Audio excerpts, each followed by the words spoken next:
pernah melakukan praktik baik atau mungkin setiap hari sudah melaksanakan PJBL ini, tapi mungkin nggak tahu ini termasuk ke dalam PJBL. Lanjut ya, lanjut. Sekarang karakteristik PJBL. PJBL ada 9 karakteristiknya. Yang pertama, dia di dalam pembelajaran tersebut berfokus pada peserta pembelajaran atau siswa. Jadi yang atau disebut dengan student oriented. Terus yang kedua, berbasis proyek dalam pembelajarannya. Itu berbasis proyek. Yang ketiga, mengembangkan partisipasi aktif dalam peserta didik. Keempat, menumbuhkan inisiatif dan kemandirian dari peserta didik. Yang kelima, melatih kolaborasi dan tanggung jawab untuk mengakses dan mengelola informasi untuk mencari solusi.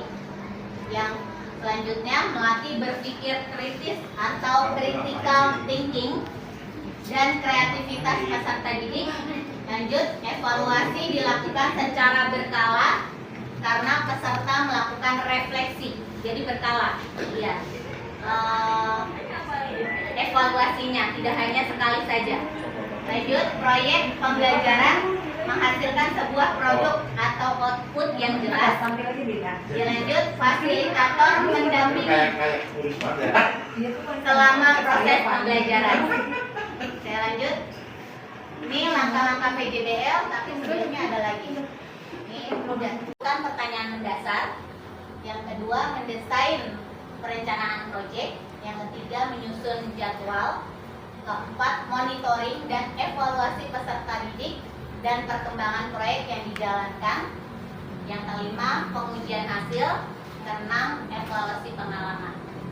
Nah, evaluasi pengalaman ini bisa berupa presentasi siswa atau peserta didik pada saat dia pengujian hasil atau monitoring evaluasi, bisa seperti itu. Nah, setelah saya memberikan ini, mungkin Bu Eko akan memberikan penjelasan. Oh, ini nih artinya dari ini pertanyaan mendasar seperti ini contohnya di video atau boleh nanti teman yang lain, Bu Ani dulu atau Bu Ani dulu atau yang lain dulu, boleh silakan.